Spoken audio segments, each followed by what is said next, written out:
At the base of your spine for urgings and sourcing, receive the Two of Swords. It's about the dual nature of conflicting but equal forces. They're contradictory burdens that have your head emotionally spinning. Even though the card is swords, it's still about emotions. She has her hands crossed in front of her heart chakra. Number 2 card indicates decision. And she's torn between these two forces that are paralyzing her heart and mind. It's like she's transcending into denial. The question is, are you being deceived or are you deceiving yourself? Are you ignoring blinding truths? This is causing an internal crisis that's prompting you to make a decision because you're feeling hurt and trapped and in the middle of some type of dilemma that is seeking a resolution. Now the clarification card is reinforcing a difficult decision because it's the Seven of Cups. Each cup holds its own imagined or real poison or pleasure. And you're wondering which one should you choose and which one should you lose? This is forcing you to analyze your level of happiness and sparking soul searching. Soul searching is a very painful exercise. It's also making you question what you really want in life and what will make you happy. Because you're feeling some kind of void that has to be filled. And it's also warning you to make a good and wise decision. But make a decision because some type of resolution has to happen here for you to go back into a comfort zone. Now up in the pelvic and sacrum, for your awakening and your arousing, receive the Wheel of Fortune.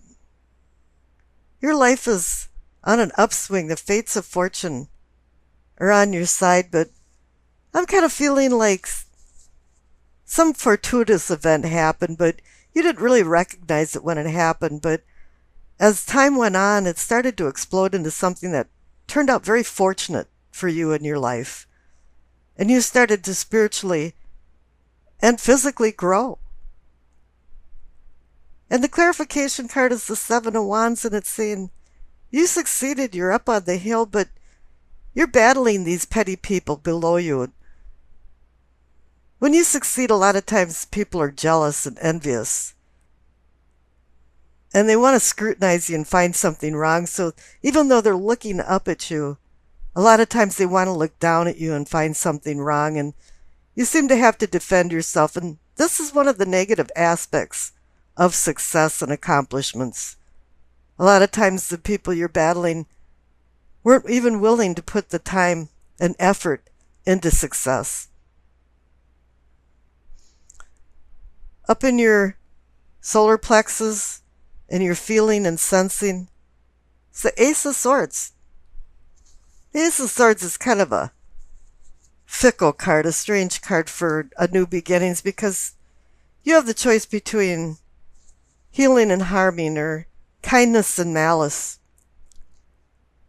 It's up to you and your free will to utilize things to your benefit and other people's benefit, because the sword can cut through the crap and get to the bottom of things, or it could be like the sickle of the Grim Reaper where it hurts people and it's a sharp, stabbing pains that you give people. But here in the clarification card is the Three of Pentacles. It's the Architect card. It's the building card. So you have the intentions of building. And I always think of this as a teamwork card where everybody's kind of on the same sheet of music. But here I'm kind of thinking that what's more prominent is that you've accumulated some skills, some talents maybe that you haven't utilized for a long time or never have utilized in certain ways. And now you're going to go forward using these talents. Now here in the heart of the matter, in the center, is the Ten of Pentacles. You're comfortable. It can even be considered the retirement card, but you've prospered. You're content. But it's not only prosperity there, it's posterity. Is that you're going to be handing things down to the other generations. And it's not only money or material things. A lot of times you become the master and the teacher of these younger people. And they then can pass on these talents that you're teaching them. But 10 is an ending and new beginning card. So now you're ending a cycle. Even when you retire, you end up picking up new hobbies and doing a lot of different things that you never did before. And this is reinforced also by the clarification card, which is the death card. You have a lot of things going on here, new beginnings. The death card is, transformation. And it's throwing out things that aren't serving you anymore. It's a rebirth. And you have to remember that change, is not your enemy. But if you resist change, there will be loss. And things happen for a reason, and the death card as well as the devil card are predestined cards. It's going to happen anyway. Even if you kick and scream, it's still going to happen.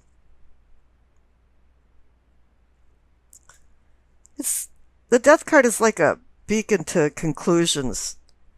And it's a freedom card. You're the phoenix rising from the egg-shaped ball of myrrh that went into flames. And it's transitioning you into a new chapter in your life. And that can be very cathartic. Now in the throat, what I'm calling communicating and teachings, receive the Chariot.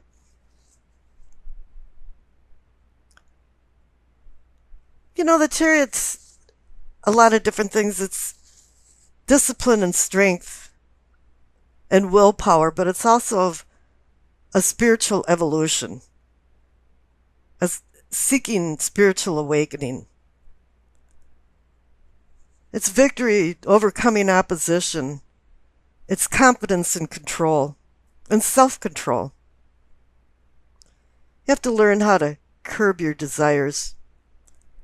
All of the cards from 0 up to the Chariot 7 are pretty much about the nature of man. And here this is really the apex of the nature of man, is that we have to discipline ourselves. We have to be able to have self-control. And confidence is a really big thing too, is because if you don't have confidence, sometimes there's worse consequences than making a bad decision. It's also a card of movement, moving forward. You're going away from material things and seeking more spiritual stuff, but it can also govern travel and modes of transportation.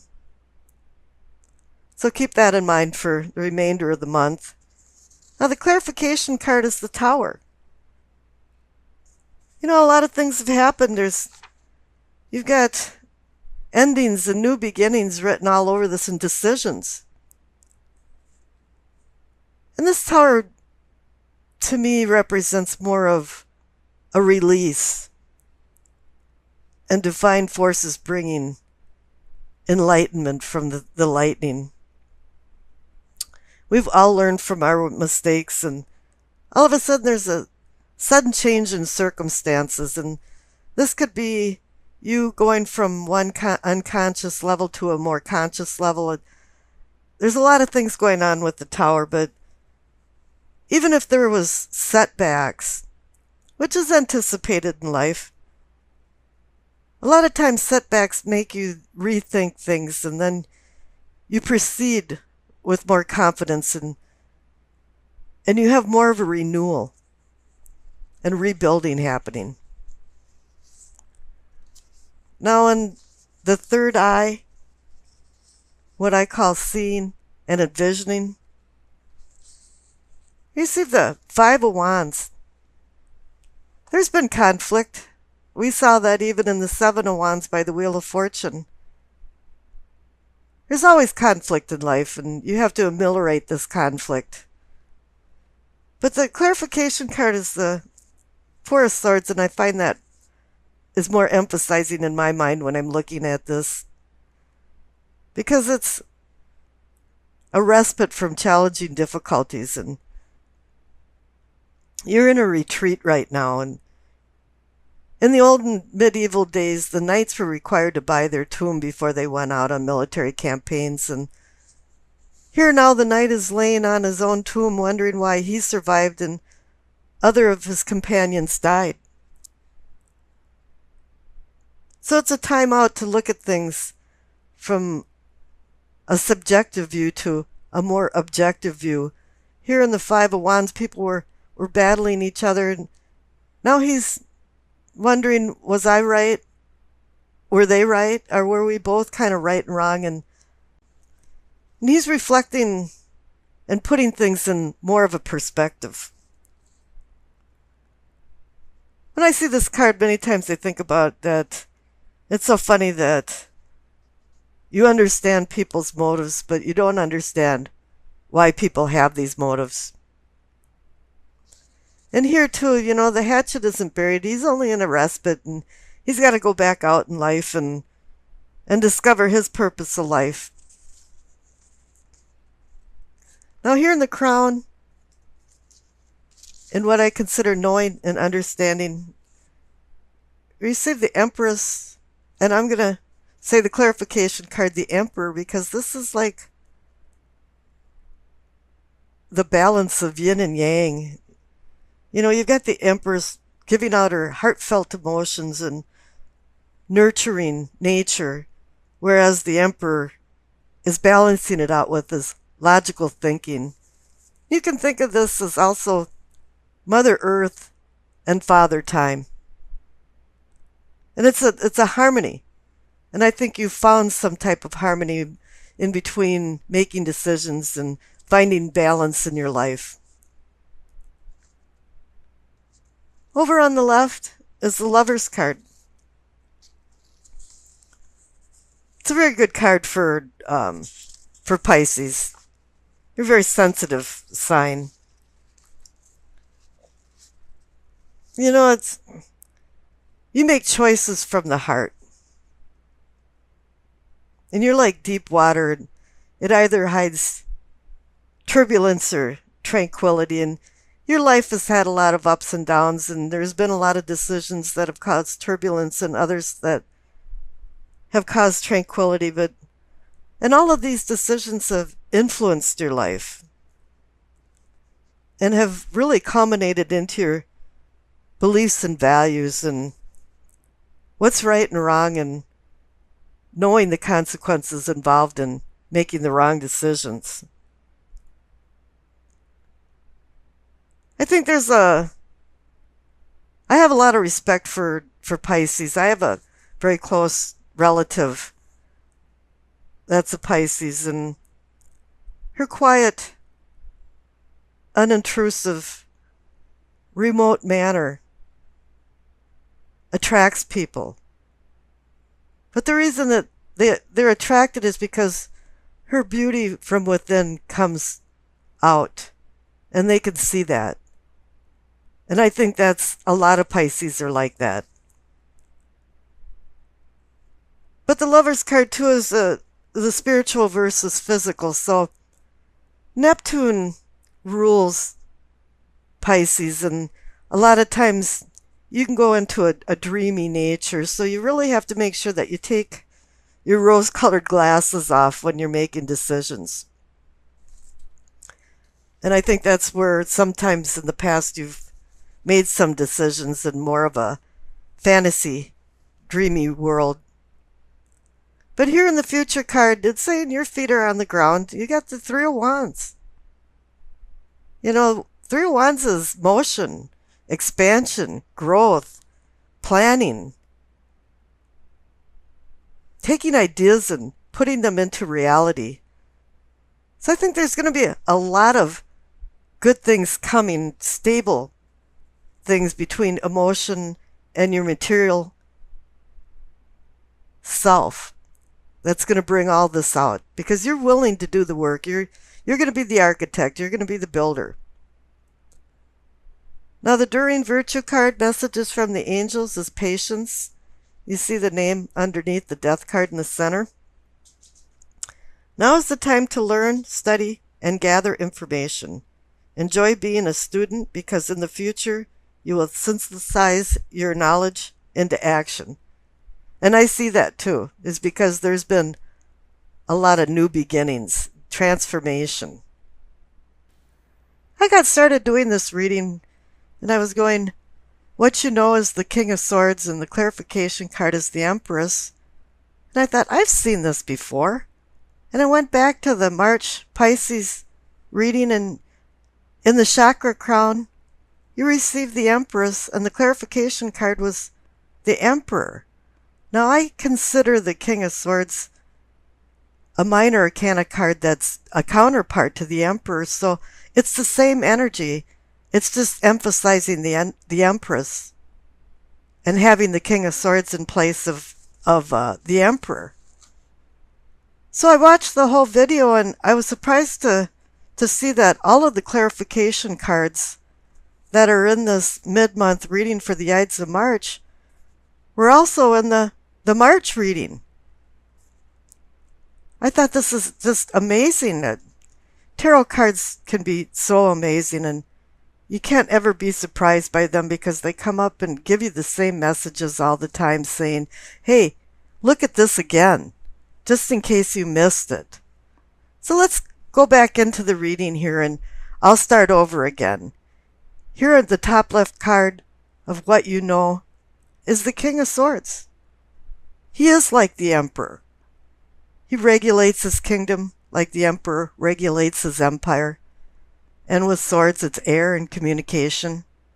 But it's also overriding emotions and using logical thinking and organization and implementing laws to regulate this empire or kingdom. And the clarification card is the Empress, the nurturing mother, the mother of all, of material things, senses, fertility. In my March reading, I equated to yin and yang, or Mother Earth and Father Time. But what it was really indicating to you is it was bringing a harmony, and you understood that there was a harmony involved in this material, earthly aspect, because that's really what they are. Is once you get out of the magician and the high priestess, you're looking more at a material, earthly world that needs to be organized. You need love, and you need also boundaries and laws to regulate society. Then here in what can be or is yours is the Justice card. Once again, we're into society and how it's regulated. But then again, the Justice card can also be laws of the universe, bringing it down to earth, and also bringing punishments and rewards. Because a lot of our past actions are connected to our present state of affairs, or you can think of it that you're accountable for your past in light of the present circumstances. When you see the presence of the Justice card, a lot of times it indicates that something was out of balance or is going back into balance. Libra is always looking for that. And I'd like to point out maybe somebody in your life that's a Libra is an actor or being a prominent part of your life. I don't know. But the clarification card is the Seven of Wands. Once again, that was in the March reading. And it seems like here is that you did succeed, but you're defending your beliefs. You're defending what the Justice card has told you what is right and wrong. But you know, when you're defending something, there's a lot of resistance. People have the mindset of things that I don't want to change and I won't accept new ideas. It's kind of unbelievable that even people made it out of the medieval and Victorian times because it was so backwater to have these superstitious beliefs, but they continued for hundreds of years. And up on the top right, you receive the Six of Wands. You know, you can really consider this a victory out of competition or a contest, but I'm not really seeing it that way. And it's just that you're being honored. You're being honored maybe for representing your beliefs that you defended down in the Seven of Wands. That's connected to the Justice card. Even though people resisted, people are now saying, yes, you have the wreath of honor, and I think we kind of sort of understand. Now the clarification card, which was also in the March reading, is the Ace of Swords. This is a new beginning card that you have to be really careful with. Careful with your willpower. It's a two-edged sword of intellect that imposes justice or supports deceptive evil machinations. So you can relate this Ace of Swords back to the Justice card and also back to the King of Swords. The King of Swords has replaced his chainmail for the robe of justice because now he's replaced his horse also with a courtroom. The sword can be cutting or undercutting, and in a positive respects, it could be cutting through all the crap and getting to the heart of the matter. This card can be connected to the Emperor as well as the King of Swords, as I mentioned, but it's because of a lot of different things. It's because they both have control and offer some freedoms, challenges, logic over emotions, truth and justice, sudden change, inner strength, and they also regulate the element of air for communication. Now, as I said, the Ace of Swords can be undercutting, and here in the Future card you have the Devil. Disruptive desires, hedonism, avarice, selfishness. Is the Ace of Swords causing you to be your shadow self in some instances? Is there pitfalls in the decisions that you've been making? Are you facing your fears? Are your things getting out of hand? Did you make the wrong choices? This is what the Devil card is warning you right now. Not to undercut with the Ace of Swords, to regulate fairly with the King of Swords and the Justice card. It's also reminding you not to let things get out of hand for yourself and what's happening around you in your circumstances. So I pulled a clarification card, another one for the Future card, and you got the Four of Wands. It's a celebration card and you'll have success, but it's also saying to you that other people will help support you through some things, and you have to accept that. You need this support. And in the end, everybody's going to celebrate and have a good time and feel like they accomplished something.